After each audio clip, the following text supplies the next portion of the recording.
Avec mes cheveux de Sailor Moon, aujourd'hui, on va vous répondre à une question que tout le monde se pose. Est-ce qu'on met le correcteur avant ou après le fond de teint?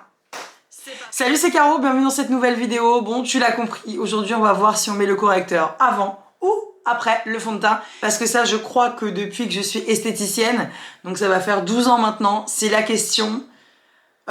Franchement, si elle m'est pas posée une fois par semaine, voilà, hein, d'accord, t'as compris. Il y a deux écoles, d'accord. L'école de on met le correcteur avant et l'école où on met le correcteur après. On est parti, let's go. Donc tout d'abord, je vais déjà faire le côté où on met le correcteur avant pour te faire voir. Alors en fait, c'est vraiment une question de génération. It's a generation, si tu préfères. Ouais, des fois je parle anglais, tu vas voir, ça fait peur, mais tu vas t'habituer, d'accord. Reste là quand même, hein, ça va bien se passer, d'accord. Donc en correcteur, comme d'habitude, je te mets tout dans la barre d'infos. Donc là, si on fait vraiment la méthode que je faisais avant, d'accord, donc quand j'ai appris mes débuts d'esthéticienne, ok, c'était le correcteur avant. Donc j'ai pris un correcteur stick, donc j'ai pris la Ref 44, et là je vais venir l'appliquer. Donc avant, ok, on faisait ça, on mettait le correcteur partout, comme ça. Comme d'habitude, mon petit micro il ne veut pas, bon bref, ça a coupé, je ne sais pas de quand. Donc une fois qu'on, là on va tester du coup le côté avec le fond de teint avant, ok. Donc là je mets le fond de teint. On dégrade bien sûr. Et là team correcteur après, d'accord. Et donc maintenant ce qu'on fait c'est qu'on n'en met plus en fait sur tout ici, on met ici et ici pour rehausser. Mais on n'en met plus autant. Et ce qu'on fait, c'est qu'on l'applique du coup à l'éponge. Bon là c'est l'éponge, c'est la Outrera Beauty, franchement elle est top celle-ci, puisque vous avez le côté pour le fond de teint et le côté pour le correcteur. Et je trouve que l'application de celle-ci, elle est juste magnifique. Bon, bientôt j'aurai ma pièce make-up qui va arriver. Il reste encore quelques travaux à faire, mais je vous ferai voir tout ça. Je sais pas, dites-moi en commentaire si ça vous intéresse après de faire un room tour. Parce que là, c'est vrai que cette pièce make-up, je ne peux plus. Enfin, c'est une pièce make-up. Non, je suis en train de vous mentir, là. C'est pas une pièce make-up que j'ai tout de suite. C'est un bureau que j'ai... Enfin, c'est ma chambre, d'accord? Où j'ai mis, en fait, ma pièce make-up, d'accord? Monsieur ne dit rien, donc ça passe, ok? Mais en fait, je peux pas faire comme je veux, je peux pas mettre... voilà, bref, tu comprends, d'accord? Tu comprends mon désarroi d'avoir une pièce make-up et faire un beau truc, en fait. Et puis pas avoir les mains comme ça, parce que là, j'ai mon bureau qui bloque et ça va pas. Bref, tu comprends. Si tu veux que je te raconte ma vie, bah, tu me suis sur Insta, d'accord?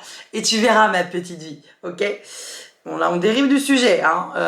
Donc, on va mettre du fond de teint de l'autre côté, bien sûr. Et là, du coup, on va éviter de trop déplacer la matière, puisque je vous rappelle, ce côté-là, on a mis le correcteur avant. Sauf qu'à la différence, on a mis du correcteur avant, mais on a fait vraiment la technique en fait d'avant où on mettait beaucoup de correcteurs pour cacher les cernes. C'est chiant hein, ce truc. Mais en fait, ça concentre mes neurones. Quand je dis je fais ça et bizarrement, tu vois, les neurones, ils percutent, tu vois. Ça fuse et ça percute. Bref, tu comprends, ok? Donc maintenant, on va venir donc mettre de la poudre pour fixer le maquillage. Donc ce côté-là, on va faire un baking avec la poudre de soie. Et de l'autre côté, on va juste passer la poudre et je vais mettre de la poudre transparente. Donc le baking, c'est tout simplement, on prend de la poudre libre, ok? Qu'on vient mettre dans un petit récipient. Et avec une éponge, on va venir donc appliquer en dessous de l'œil. Donc ça c'est pareil, franchement en maquillage ce que je vous conseille vraiment c'est déjà de vous éclater, ok? Si vous êtes fan de make-up, c'est de vous éclater, c'est la priorité. Pourquoi? Parce que des techniques, il y en aura toujours des nouvelles qui vont arriver en maquillage et ce qui n'était plus valable il y a 6 ans sera valable peut-être demain et vice versa. Ensuite je vais venir poudrer donc tout le visage, toujours avec la poudre, donc là je prends le pinceau poudre. Mais honnêtement, en maquillage, le plus important, c'est ça, c'est de se faire kiffer et de profiter, justement.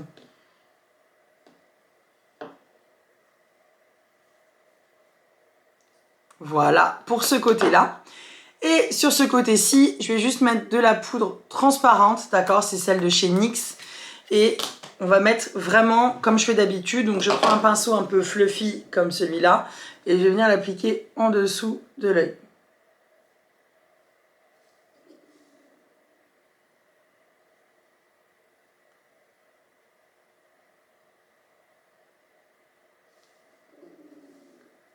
Pourquoi il est important d'utiliser un pinceau en fait pour poudrer le dessous de l'œil? Parce que ça va éviter justement à la poudre qu'elle ne file dans les rides ridules. Si vous ne faites pas en fait de poudrer le dessous de l'œil, vous allez voir que votre poudre elle va filer dans les ridules et après du coup ça fait pas terrible quoi.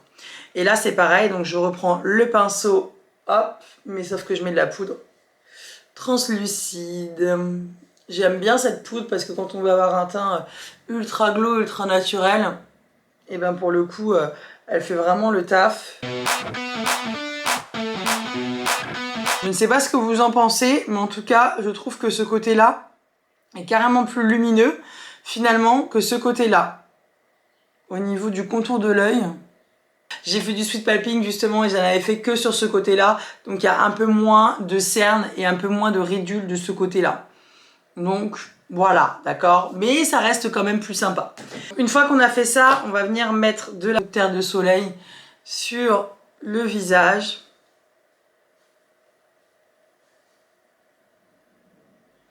Moi j'utilise beaucoup terre de soleil, plus que la poudre compacte d'ailleurs, parce que je trouve que ça illumine vachement en fait au niveau du visage. On va venir mettre le blush pour rehausser la pommette, sans oublier notre fameux highlighter.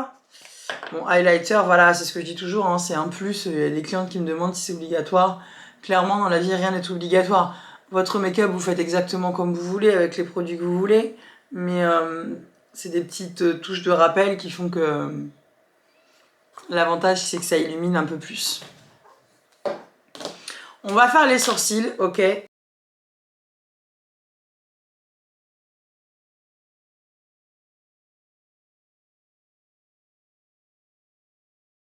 Je sais pas ce que vous en pensez.